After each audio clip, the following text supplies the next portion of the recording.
We've packed our passports and bought our phrase books. Because we're off on our biggest, craziest adventure yet.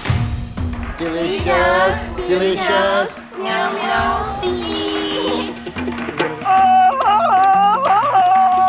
We're travelling further than we've ever done before. To uncover the authentic roots of Britain's favourite takeaway foods. I've always wanted to know how to make proper sweet and sour sauce. Going off the beaten track and being welcomed into some of Asia's hidden worlds. How marvellous is this? From the high rises and hot woks of Hong Kong. The heat on this is really, really intense. But listen, it's like a jet engine. I love it. To the sweltering tropics of Thailand. We love a tuk-tuk! Where they say it's impossible to eat badly. Thai food's arrived in Britain, but by crikey, it's only the tip of the iceberg. And we fulfil a lifelong ambition to explore Japan. That is perfect. Wow, look at that. I've just had a sushi-gasm. We finish up in South Korea, where the spicy cuisine is sensational. This will go down a bomb down the local. So leather up and take to the road. For one extremely hairy Asian adventure!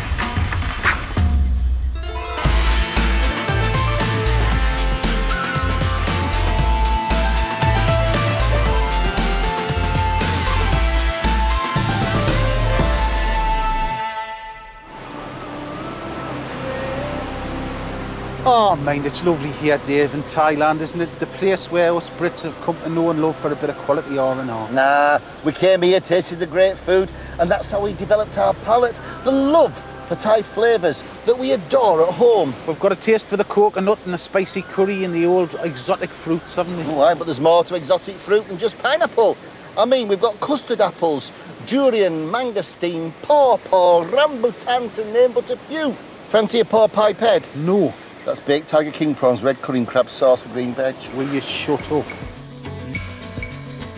Thailand has a wildly varying landscape and a rich multicultural past. Its place on the ancient spice routes between east and west brought traders and ingredients from all over the world to its shores. The result, one of the most varied cuisines on the planet, and we can't wait to try as much of it as possible. We're starting in Phuket, the largest of all the islands in the south. It used to be the perfect stopover for traders sheltering from the monsoons. This coastline would have been the first to see the spices and produce from places like Persia, India, and of course Europe. It's a melting pot that's typical of Thai cuisine. The recurring theme of adopting and adapting over the years is what has given us the flavours of Thailand that we've known to come and love at home. You're absolutely right. Today, Phuket is the destination of choice for many of the 22 million visitors who come to Thailand every year. We're catching up with one person who remembers it like it was. He's Mom Tree, a food lover and architect who built some of the first hotels here. Mom Tree, good morning, I'm Si. Very nice to meet you, sir. How are you this morning? Nice to meet you. Well, what a great day for a walk on the beach. Well, you live in Bangkok most of the time, or? I live in Bangkok, in Chiang Mai, in Phuket, and in Maine, USA. Oh, nice life. What was it like, Montree, when you first arrived? Because you're responsible for bringing tourism to Phuket, aren't you? Really? Yes, Yeah. and maybe ruining it too, from my point of view. From your point of view, okay. Because when I arrived here 40 years ago, there was absolutely nothing. Wow. Nothing except for naked, beautiful young hippies. The hippies always discover the best places in the world first. Yeah. I bet though in the village there's still some casualties there. I bet there's still some of those original hippies. Or is it just you? They all gotten very rich and fly private jets now. Really? There's nothing like a hippie that's got rich.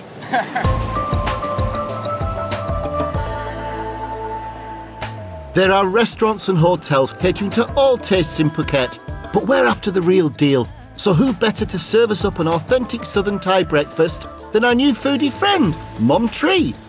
This is a very grand breakfast. It is a very grand breakfast, isn't it? Well, it's common breakfast, but it's set very grandly. It's the curry that is the main part. Wow. Curry. Good grief. Crumbs. I feel like the king of Siam at the moment. I just faced with this, you know. It's beautiful. Is this what people would have and eat for breakfast in Phuket? Yeah, at the home they're probably simpler, but people would choose 1 or 2 or 3 curries. So there's 8 curries here. Yeah, each one of them you'll find it's quite different taste. This one is made from shrimp paste. That's beef curry, and that's chicken curry. This is simply Thai food we wouldn't get at home. And it's a sweet one with some nuts. I think there's maybe some tamarind in there as well. The spiced tamarind is originally from Goa in India. You can taste straight away how the spice trade has influenced the food here. In the old days, used to be all very hot. These days, because of many Bangkok and tourists comes to Thailand, I've noticed that the degree of hotness has been reduced by a bit. But in the old days, I couldn't eat this. Too hot. Potent. The fresh pineapple I use as a fire extinguisher if it gets too hot. This is amazing food. It's amazing. But they all balance together really nicely. Yeah. You know, one flavour complements another. It's the most exciting gastronomic experience I think I've ever had, because you build all sorts of little flavours to your own palate. It's also representative of how food obsessed the Thai people are. Look at this for breakfast. And that's the mad thing. All this is normal food. It's just like everyday food. Everyday food in a grand setting. Bacon and egg. This is the bacon and egg. Yeah, the bacon and eggs of Thailand. You know, Sai, I love the fact that the spices in each curry are like a little taste of Thailand's history. Now, enough of this blathering, Dave. I'm roasting. So let's get in the pool and work out what we're going to cook.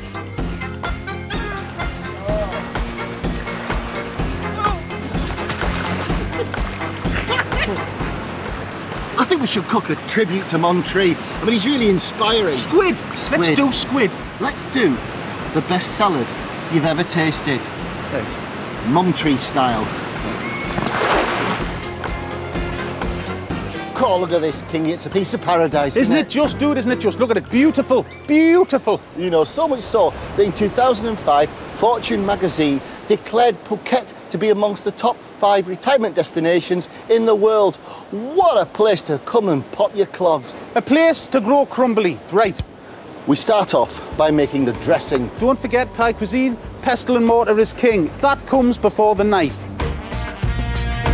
Thailand has about 80 different types of chilli, and the hottest is here in the south, the bird's eye chilli. Southern Thais love their food hot. You start your salad dressing by crushing up some of these. Do your worst, Hercules. Just leave the seeds in, don't worry about that. We want heat, we want fire, we want passion. Add a clove of garlic.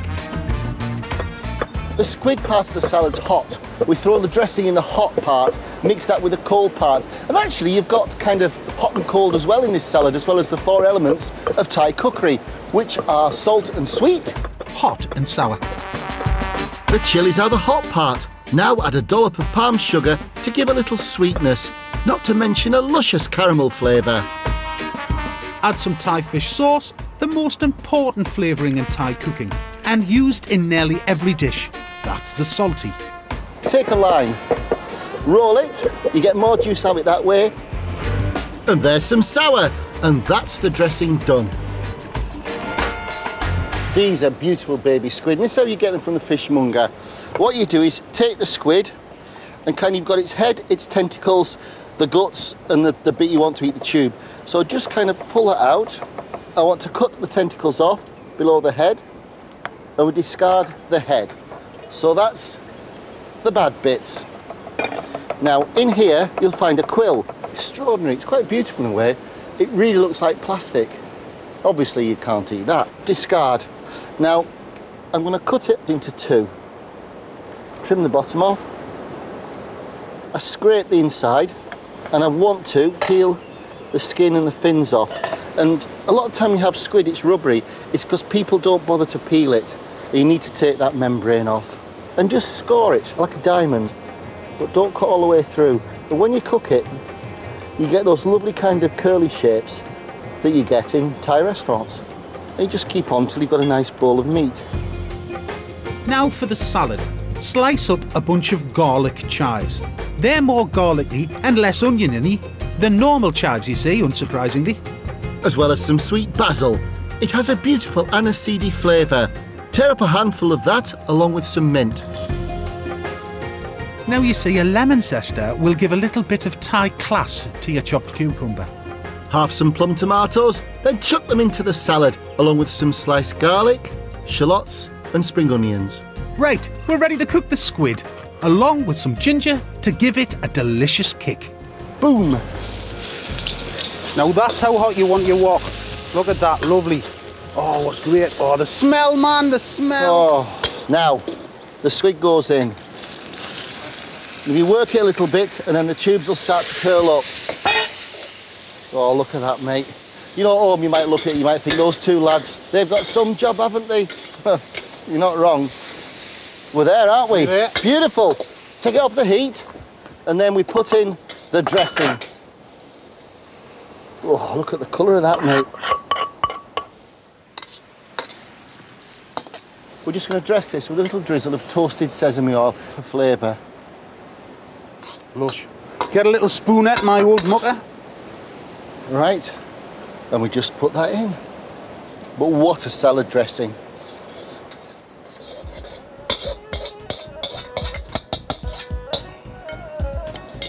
And just turn it in gently. And the leaves are yielding just a little bit with the heat, but not too much.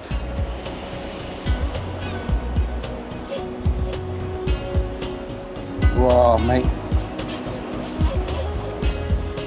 Beautiful.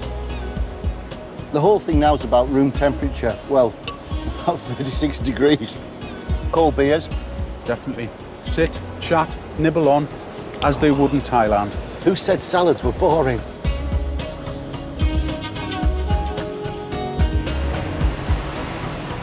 You know, there are 562 islands dotted around the southern Thailand. Oh, someone's been reading his guidebook. We're heading off the beaten track to the tiny island of Koh Yao Noi, but we've heard on the grapevine that is the place to find really authentic southern food. Koh Yao Noi is just a 30-minute hop from Phuket.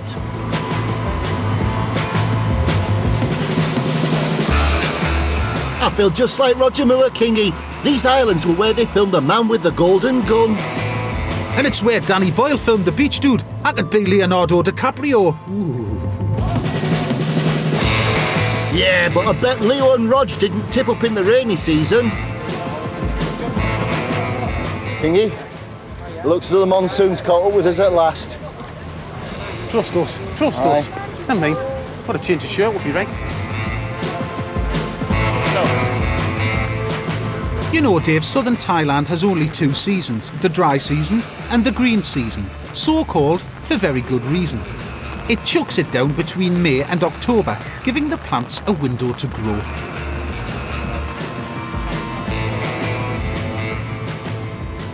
Koh Yao Noi is 18 miles around the circumference, so that's not a big island. It's a small little pinprick in the sea. It's a proper island in paradise. Most people here on Koh Yao Noi make their living from the island's natural resources.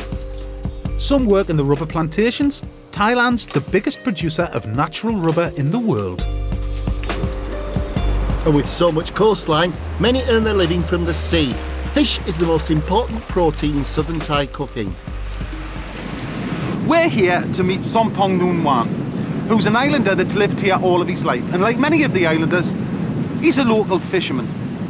Yeah, every morning at 6 a.m, he gets up to go fishing in his traditional wooden boat. You know, for fish and for shellfish, to sell at the local market and also to eat. And today, he's invited us to go with him. Tell you what, mate, it's blowing up a hoolie. Yeah, Dave, I hope we've got our sea legs on. Right, I'm going to sit here. Crab fishing by G.R. Harding. the fishermen here have preserved their traditional small-scale, sustainable fishing practices. Here we go, Kingy.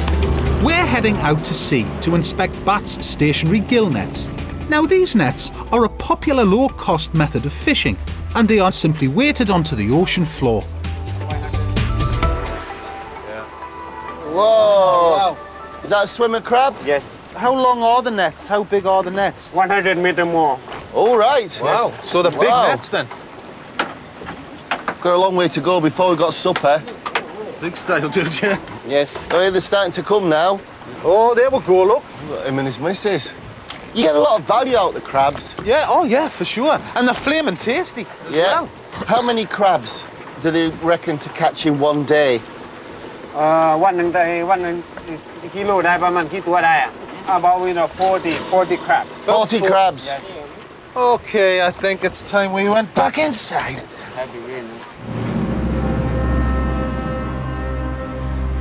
After just an hour at sea, we were in serious danger of needing to use those flimsy-looking life jackets.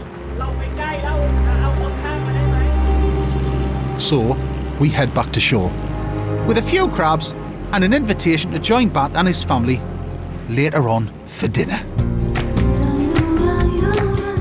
As well as seafood, the other staple of Southern Thai cuisine is the coconut, and many families grow their own in the back garden, just like we might grow apples. So, we've come to meet housewife Oi and her English-speaking friend Nock to find out more about this hairy little fruit. I'm not talking about Kingy. Very nice to meet you. Hello. Hello, dear. Nice to meet you, Nock. Do you have enough coconuts to keep yourself self-sufficient in coconut milk? About 20. 20 trees. 23. How many coconuts per tree? About 50. About 50? Wow. 50. That's a lot of coconut, dude. Yeah, isn't it? That's 1,000 coconuts a year. 1,000 coconuts a year. What does she use the coconuts for? Some she keep for cooking, and then some she sell. One family would struggle, I suspect, to get through 1,000 coconuts a year. Now, coconut trees grow up to 80 foot high.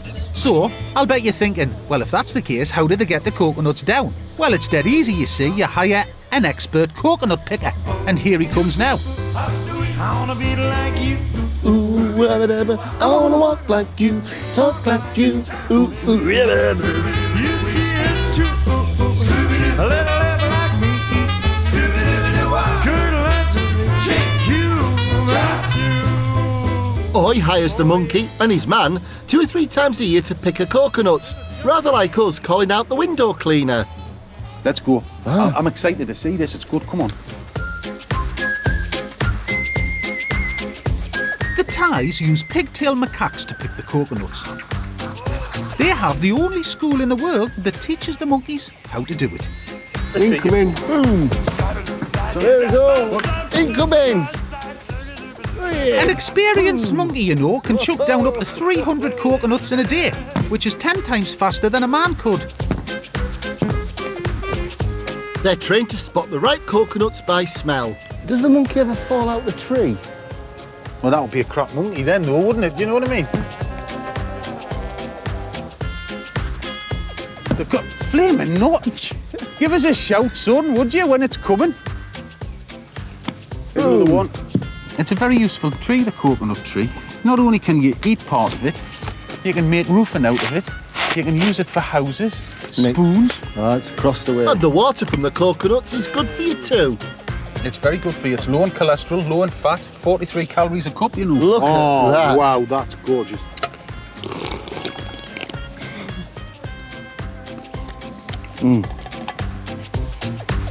Time to pay the worker. Cheap at the price, a sweet yoghurt drink. Oh, get in, son. Thanks, monkey. Thank you. Oh, Dave, do you know what? You know how they use monkeys to pick the coconuts? Well, they need another one to scrape out the flesh. No, I can't say I've ever ridden a coconut device before. The flesh from inside the coconut is what I will use to make the coconut milk. And this is the traditional way to get the flesh. So what to do with a redundant cowboy's spur? Yeah. Oh. tell you, you could so easily take the skin off your thumbs doing this. And once the coconut's grated, you just add water to get the milk. So basically, you squeeze all the moisture out of the coconut into the water. Coconuts loaded with oil, most of which is saturated fats, which give the milk its thick colour and taste. The first pass of water is the richest. It's a bit like first pressed olive oil and second pressed oil, isn't it? Yeah, fascinating. You get your best off your first press. Yeah. That's your creme de la crop. By the time the water goes through a second time, much of the coconut fat has already gone, so the milk's much lighter. When we start make curry, we put this one first. The light one first. Yeah, and that. and the cream one in the end. Yeah, I understand. More coconut in this one. Ah, right. Yeah. In the More cream. It's a much more sophisticated use of coconut milk than we have at home. The thinner milk starts the cooking, and the richer milk is used to thicken the sauce off. It tastes fresh and green That's and creamy. lovely. That monkey has done his job well. He has. But you see, you know, people talk about food from source to table. You know, you don't get much more from source to table than that, do you? Just 5,000 people live here on Koh Yao Noi. Although 90% of the Thai population at large is Buddhist, on this island, nearly everyone is Muslim. Yeah, and that's because they came here from the Malay Peninsula in the 1800s, and they brought their culture and cuisine with them. We're here during one of the most religious times of the Muslim year, Ramadan, when they fast during the day. In the evening, the Ramadan market opens up, selling food for the evening feast. Come, cat. Oh, mate, it's absolutely amazing. Better not to eat too much, Kingy. We've been invited to our friendly fisherman Bat's house for Ramadan meal, cooked by his wife Wah. Hey, hiya, hi. Come on down, the price is right. Hello, Nock. Hello. Nock's here to act as our interpreter again. Wah? Wah has been rustling up a feast and just has a couple of dishes left to cook. Now we start to make a yellow curry. Yellow curry. Yay! We're looking forward to that. First, Wah prepares the crabs we caught earlier. Oh, it's just the crabs. Yes, it's nice to see how they prepare a crab. Nice. Back off. Back off, yeah. It's just about our favourite food, this, isn't it? Then she begins her yellow curry sauce by warming some coconut milk. Okay, for the coconut milk, What a great privilege this is. It is great. Thai home cooking again. Brilliant. So is this the first coconut milk? no, this is second. That's the second That's one. the second, Yeah. yeah. So we start off with that, and then Yeah, this is the thicker one, the first, in the end. and we finish Yeah. that. Look at that. Are you going to put red curry paste in here now? Yes. Yes. Now. So in Yeah. with the second coconut milk. Yeah. Yes. Right. Nipple. The spice turmeric gives yellow curry paste its characteristic colour. It came to Thailand on the spice route from India and is now the most widely used spice in southern Thai cooking. Doesn't matter what the crab tastes like, the gravy's going to be ace. And of course, look at those lovely prawns. Those prawns are destined for a delicious red curry. The paste's fiery colour and taste comes from copious amounts of red chillies. I wish you could smell the smells in this kitchen. Yeah. It's unreal. The yellow curry and the fried red curry. The colours of the Thai sunshine.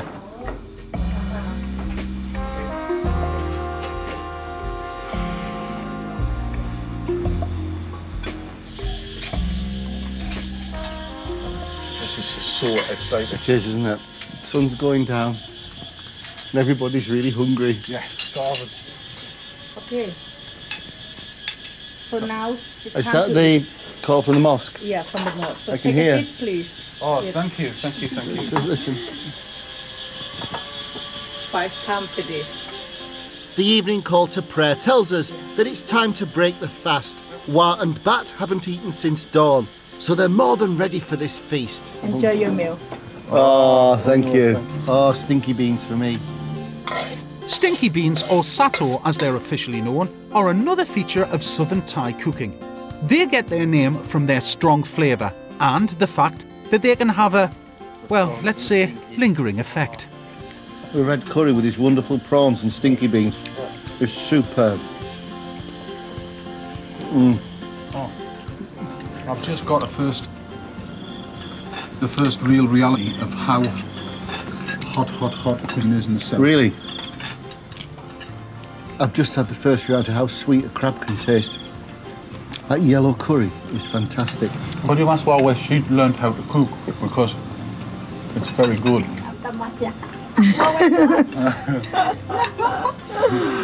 There's a different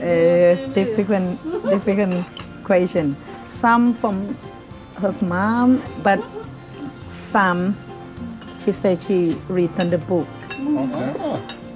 It's the same for cooks the world over, isn't it? It is, Dave, yeah. Something we just change because in the book something they use pork, and then yeah, that's what we cannot eat. I would have watched myself with these stinky beans. I do love them, but I might have to live with myself later.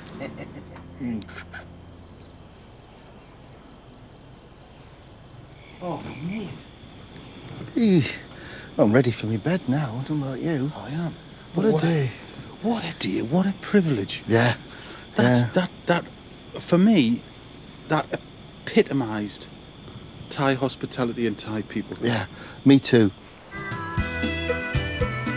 You know, coconut is in everything here in Southern Thailand. So in honour of this humble hairy ingredient, we're heading to the beach to cook a delicious Thai dessert. What the hell have you come as? We're meant to be funky kind of young things on the beach. You look like an organ grinder. Well, you know what you look like, don't you? No. The monkey. I've just come back from yoga. It's loose, it's comfortable, enables me to get into the positions where hitherto I couldn't. Anyway, down to business. We're going to be cooking a coconut sticky rice salad, because coconuts being the motif of these islands. And what we're going to do is we're going to have a lovely papaya and lime gorgeousness, cornucopia melody. One of the most popular desserts in Southern Thailand is mango and coconut sticky rice pudding. But we found a lovely ripe papaya and decided to use that instead. And I think it'll work a treat. I think it will too. It's going to either work well in Phuket or in Peterborough. Indeed. Yes, I better get started. Sticky rice is a glutinous rice. It's basically a short grain rice that it tends to go mushy, and you soak the rice in water for about 4 hours, and it tends to go glutinous. Now, a lot of people say you should wash that rice before you do it, but the idea of sticky rice is it's sticky, so I think keep the starch in. When it's soaked, pop it in a steamer like this, and just steam it for about half an hour. We've just made this lovely little woven mat of bamboo leaf as well. At home, you could use greaseproof. Just leave that to steam until it looks like, well, a jellyfish that's been out in the sun. We want it sticky. Boing, boing, boing. And while the rice is cooking, prepare the papaya, or pawpaw, as it's also known. Next, add the zest of an unwaxed lime and squeeze in the juice. Ready to be served with Mr. Meyer's coconut sticky rice. Hi, thank you.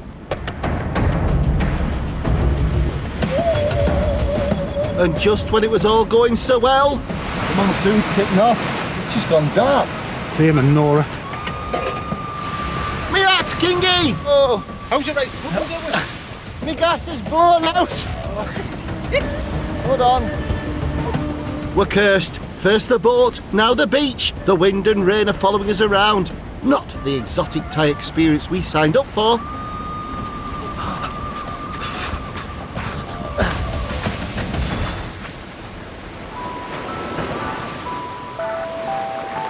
Fortunately, as quickly as they arrive, the clouds pass. And the sticky rice is done, so we can crack on. We need to do an infused coconut milk, and you kind of mix that with the sticky rice. It's a two-part cookery. So I've got coconut milk. And you can use half-fat coconut milk if you're a porker. It is better for you. Some salt some palm sugar, and 5 kaffir lime leaves. That's all you need. And it's like this wonderful taste of paradise. Let's get started. Light your hob. Pour some coconut milk into a saucepan. Add a pinch of salt, some palm sugar, and kaffir lime leaves. You can get both of these at the bigger supermarkets, and just keep stirring till the palm sugar's dissolved and it comes to a gentle simmer. Then leave to cool. I wonder if my rice is getting sticky. Yeah. What's going on with the dogs? Aren't they beautiful? It's like me and you, that, do you know what I mean? Hey, dude, that's it. Maybe it's been sent by the spirits of the island. Yeah, it's a Buddhist version of us. Freaky, dude. Freaky. Once your rice is nice and sticky, it's time to pour in the coconut mixture, but keep a little back. Now we're going local and using little bamboo baskets lined with banana leaves as our bowls. Load them up and drizzle the remaining coconut milk over. And a little lime leaf finishes it all off nicely. And that's your coconut sticky rice pudding with papaya drizzled in lime juice.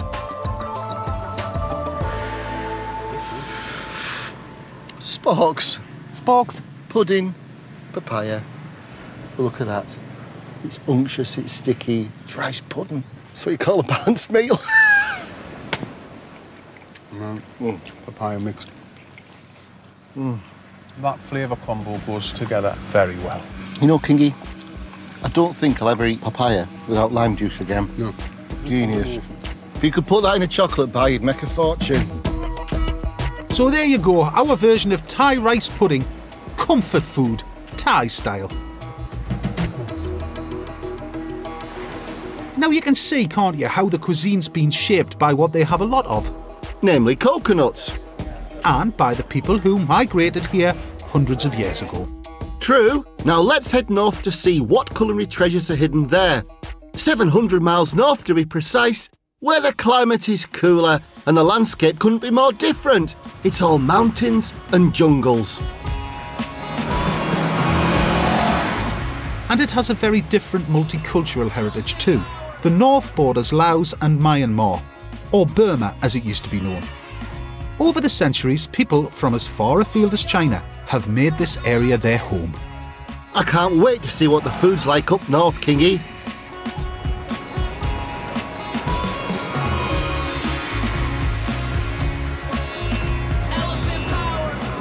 Here we go, Kingy! The gates to the city of Chiang Mai. The ancient city and the gateway to it. Fantastic! Hey, hey.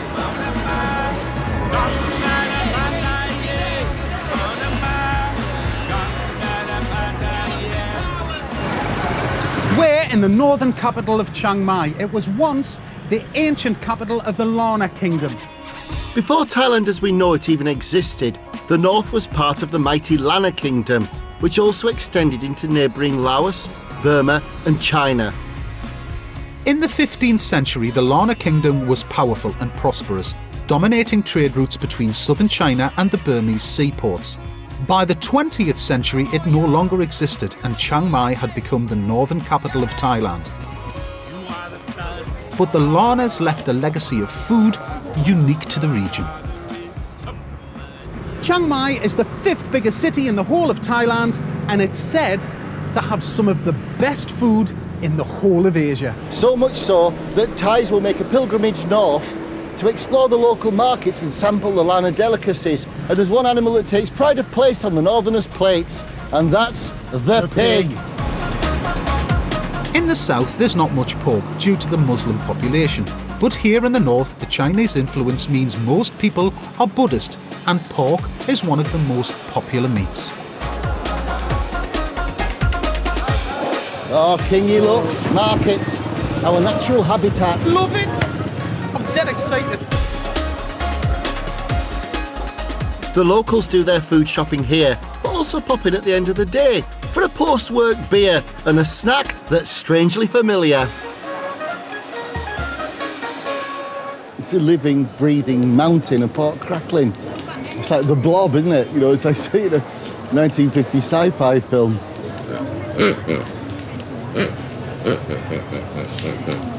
I hear the sounds of crackling pork. Dude, that is Valhalla for All us. I need, its fingers are a fork. It came, it saw, it took over Chiang Mai. The 40-kilo pork scratching. Pork scratchings are made from deep frying the skin of the pig, making little curls of bite-sized, crunchy, piggy gorgeousness. This is the first piece of Lana cuisine. Oh, Hey man, it's epic. now you in the black country who think you make the best pork scratchings in the world. I mean to tell you don't. You've got to come to Chiang Mai for your scratchings, you know. Yeah, goodbye Birmingham, hello Chiang Mai. These are epic. You love life. Oh, bustin. But there's more to this food than pork scratchings. We're meeting local food writer Anne to find out. What to you is Lana food? So Lana food, we don't use coconut in the food. Right. Yes, because up here we don't grow coconut here. So the taste is a little bit of bitterness, but not so much, and salty. All right. But no sweet. Oh, now, Okay. Anne, what's this? This is Kang Hang Le. So this one is the culture from Burma. But Yeah, it's it's not- a little yeah. bit sour because we put tamarind juice in here. Yes. Yes. Kang Hang Le, we use like pork, like sirloin, like the Yeah, side yes. of the pork with some of the ribs mixed together. Many herbs and many spices. And then what's in here is what do you call? We call it pickle, yeah? Pickle garlic, yeah. Pickled garlic. Pickled Ooh, garlic. wow. And then Sounds lovely. ginger, yeah, in here, and then some of the crushed peanuts. It's thought that Gang Hang Le originated with the Shan tribe, who arrived in Thailand from Burma in the late 19th century. Ooh, nice big. So, Anne, do you think that Lana food is the best in Thailand? Well, because I live here, I was born here, I would say yes. I have heard it said that it Yes. could be some of the best in Asia. Yes, thank you.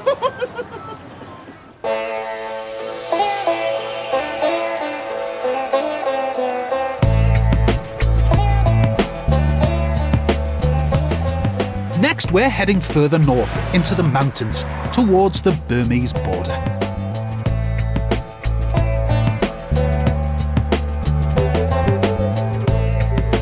These roads are a biker's dream, but in days gone by, the Thais would have used a different vehicle. The elephant.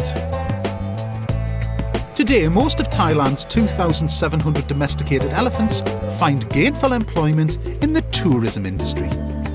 They live in camps where they're cared for by their trainer, or mahout. And we just had to meet them, didn't we?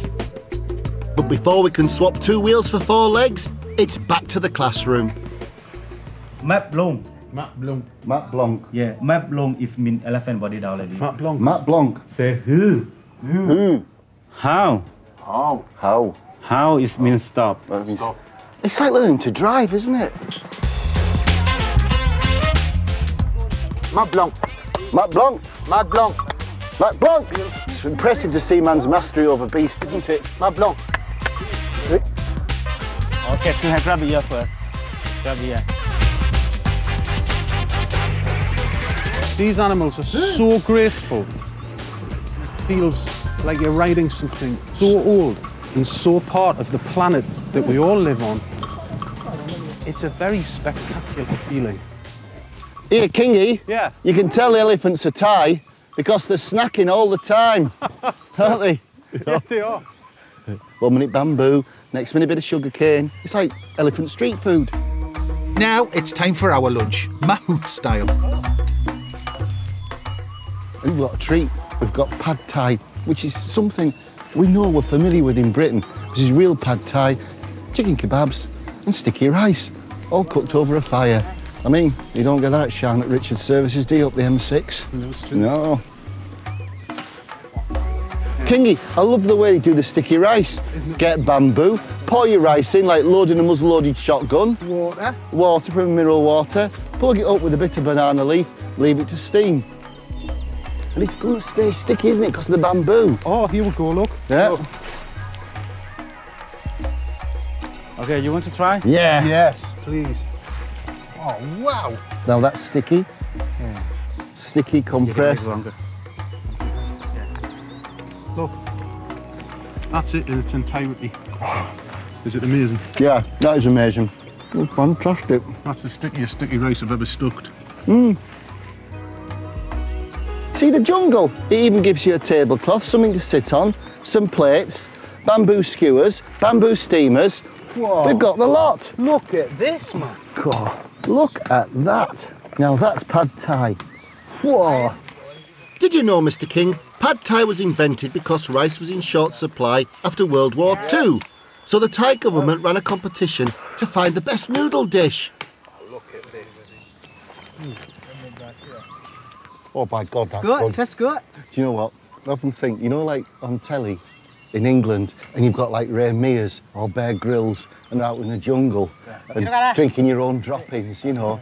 It doesn't have to be that way, you know. This is jungle fare, natural style, Thai style. So Bear Grylls, forget where you go. You obviously need to change your travel agent, do you know what I mean? So guys, is there, for the mahouts, a tradition of cooking in bamboo? Yeah, because sometimes in the forest we have to cook, right? We don't have nothing, no oil, nothing. Right. Only bamboo, water we can looking for the forest, and sometimes we can find some chicken or animal in the forest. Just barbecue. We don't have pan, no oil, only barbecue. In Thailand, what is the tradition of mahouts? I mean, how do you become a mahout? Our elephant come from generation from grandfather, grandmother for us, and some people they love to ride the elephant. Yeah. Yeah, they love animal. They want to ride the elephants. It's cool when you see the elephant, you know. Yeah. It's very cool. After a nice ramble in the jungle, there's nothing the elephants like better than a nice cool bath and a bit of Thai pop music.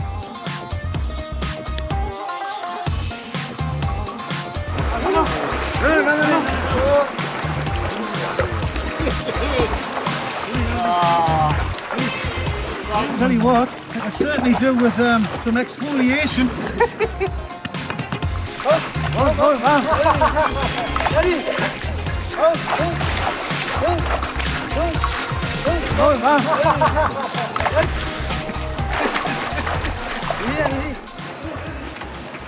You're going to have to leave your elephant behind, Kingy, because our road trip's not quite finished yet. Move away from your western lands, travel towards eastern sands. We've been invited to meet a hill tribe. Mate, is that one of the hill tribes that migrated into northern Thailand over the last 3 centuries from countries like Burma, Tibet and China? Yes, and their village is so remote, the food hasn't changed for centuries. I'll tell you what, this looks an inviting gift. It does. The waters of the mountain ranges of Doi Lawang Chiang Dao. Oh, I'm going to have a sloosh. Yeah. That was amazing. And look, that's an example of hill tribes people's bamboo plumbing. Because the villages are set up in the mountains where there's a waterfall and are well known for constructing bamboo plumbing and guttering, so they've got water on tap in the villages. Look at that side. Now we know we're in the mountains. Yeah. Oh wow, look at it. It's all a bit Arthur C. Clarke, isn't it? It's a bit, yeah. The Lost World. Oh, it's fabulous. Just superb. It's always lovely to get out of the city and the hustle and bustle of the city and come to the peace of a country, because I kind of think that the true heart of the country and all its cultural emotion comes from the rural areas. There are 6 main hill tribes in northern Thailand, scattered over 3,500 villages. Man, look at that. Yeah. We're meeting the Lisu tribe. They migrated from Tibet nearly 200 years ago. Most of them settled in Burma, but about 28,000 came to Thailand, some settling here in the spectacular Chiang Dao mountain range. And since then, their way of life has remained almost unchanged. Hello. The Lisu mainly survive off the land or earn money working for local farmers. About 30 families live here in houses made from bamboo. We're meeting Sam and his family, along with a family friend, Del. Sam? Sam? Hello! Hello! Hello, Sam. Nice to meet you. Hello, Sam. Dave. Del? Del. Hello, Del. Hello. Hello, how are you? All right, man, how are you? Your name, Del, is it short for something in Thai? My Thai name's Derek. When was Derek a Thai name? And Del Boy. Okay. So from only foods and horses? Del They Boy say chocolate. that. Oh, Mange too. Well, should we get trekking? Just like their ancestors, Sam and his family forage for food in the forest. Meat is scarce here, but as the north is so fertile, there's an abundance of veg, plus leaves, shoots and plants for flavour. Oh, the mơ mới khá đâu mà. Awa kwa kwa. That's called awa kwa kwa si. Can be made the chili paste. This is the same Right. family as aubergine. We call pea aubergines. Pea aubergine. Yeah, like little peas. Oh, yeah. Also, when you smash it, and it can be stir fry. I tell you what, Si, this makes a difference to going brabbling with your mum. So does everybody live from the land here? They live on cultivation, what they grow. Yeah. They grow ginger, peanut, corn, rice. And what they can't grow, they get from a weekly market an hour's journey away. Rice is the staple diet for the hill tribes. The ground needs to be flooded for the rice to grow, but in the north, where the land's so steep, the water simply runs off. So they have to wait for the rainy season to plant it. And then they head out with an unfeasibly large stick. I can see the purpose of bamboo pole. As he's digging it in, it's pinging the soil out. Yeah. The length of the pole makes it vibrate and flick the soil out. It's genius. Just flicking it out without the minimum of effort, so you're not having to dig it, you know, you're just, because the gradient's pretty steep, isn't And it? his wife pops the rice seeds in. But it must be such a hard life farming on this gradient. Yeah, it's hard, but for them, they're used to that. Is there any problem with young people wanting to leave the village? Are they attracted to go to Chiang Mai and to Bangkok? The young generation that goes to study. Yeah. And then once they graduate, they may not come back.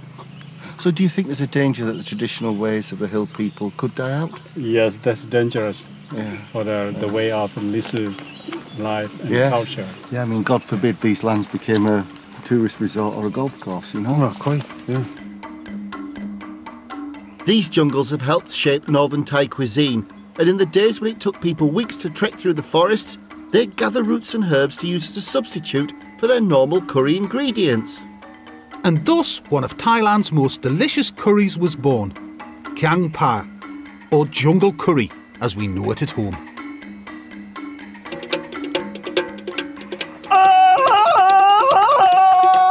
There's a rumble in the jungle!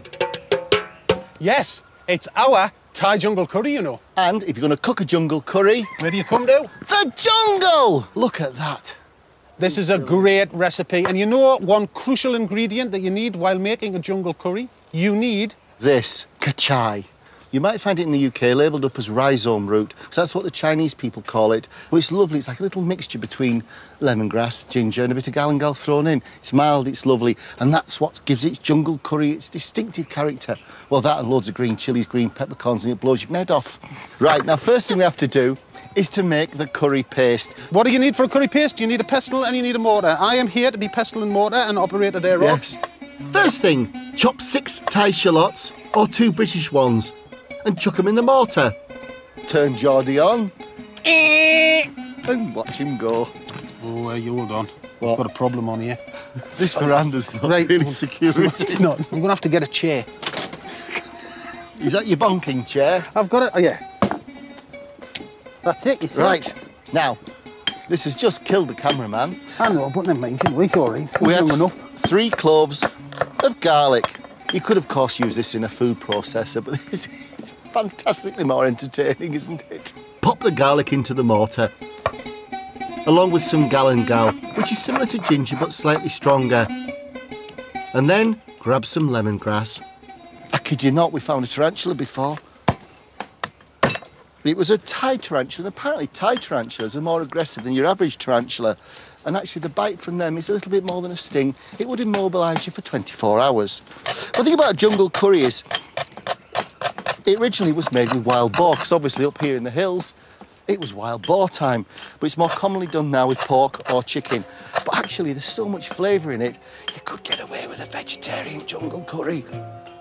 Add your chopped lemongrass to the mortar and some hot green chillies. Chop them roughly and pass to Geordie.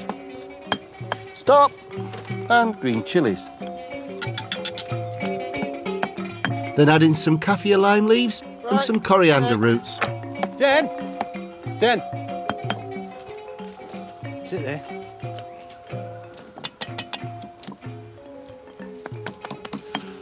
I'm going for a swim. Well, right, it's me and my old mate Del Boy.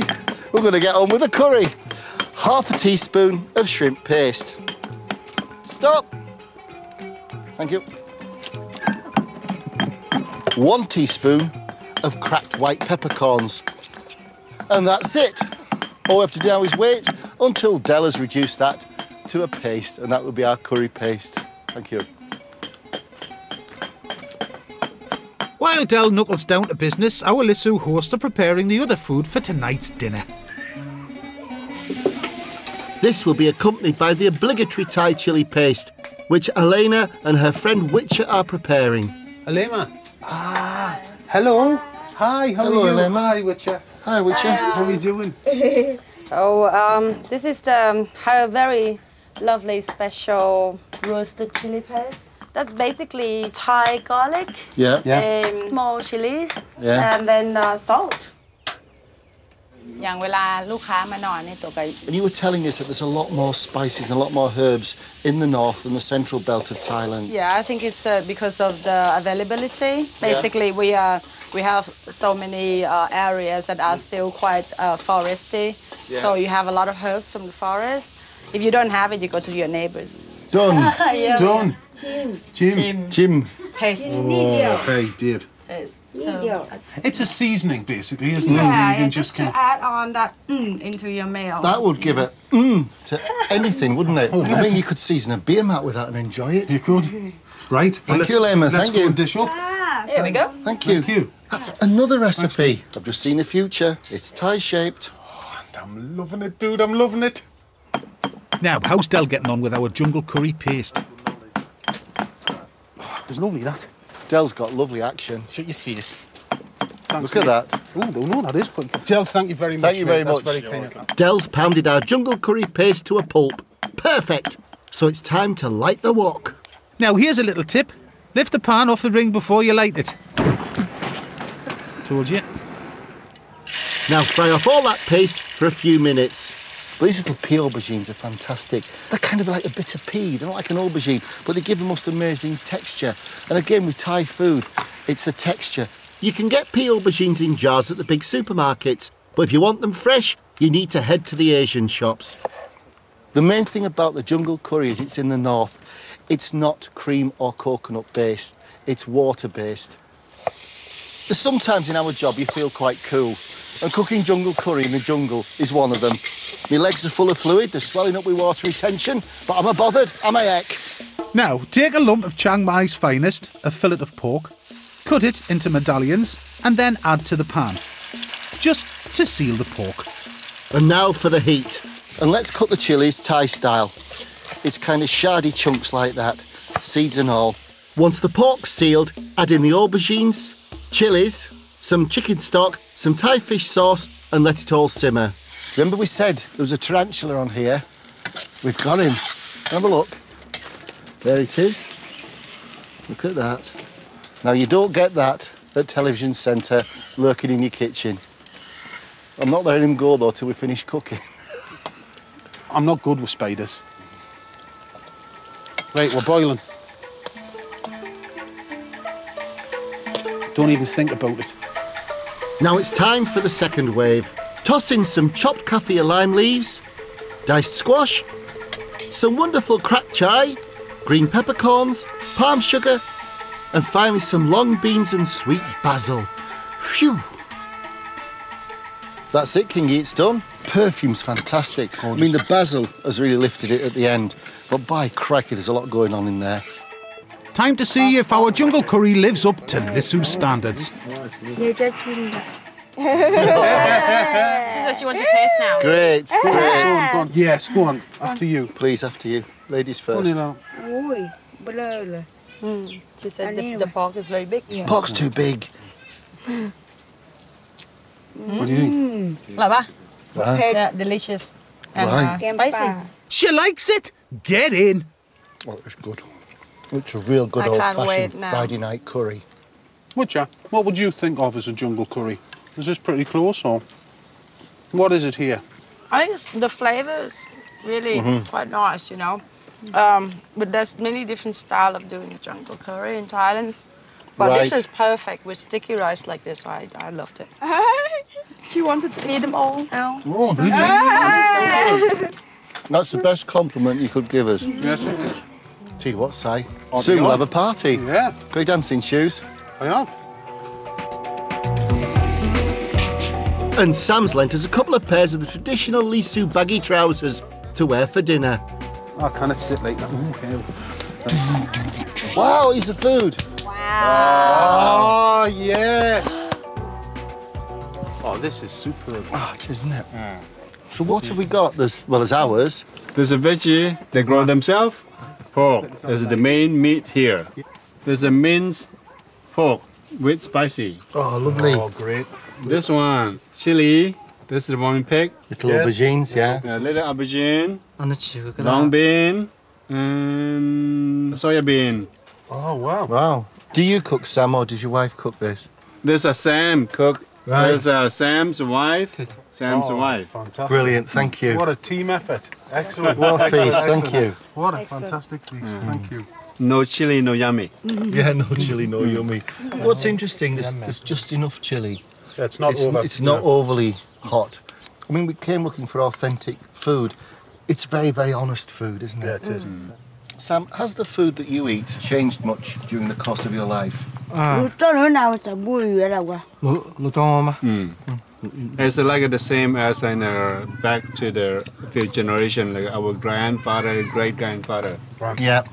I think one of the stars of this meal, though, is the rice. You know, to eat with somebody who's grown their own rice on a hillside. Yeah. Northern Thai special, and it's really tasty. Right, it is dead right. What's wonderful about the dishes, the ingredients that they're made with are so good and so fresh. Yeah. There is just this fabulous flavour. And once dinner's over, Sam's happy to show us how they celebrate a special occasion, which for us, this is. Sam's the village musician and makes all his own instruments.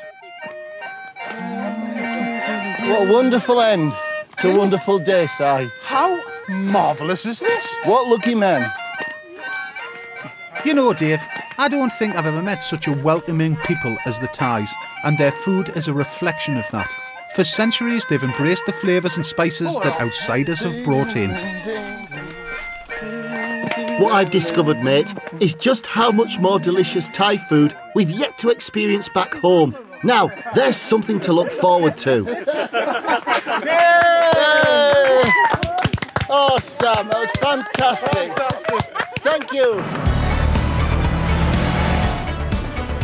Next week, we're fulfilling a lifetime ambition and heading to Japan. I mean, it's like pushing against a tree, and the tree's pushing back. To uncover the secrets of our all-time favourite food. This is... Oh, thank you so much. You're so kind. Thank you. Better quit while I'm ahead.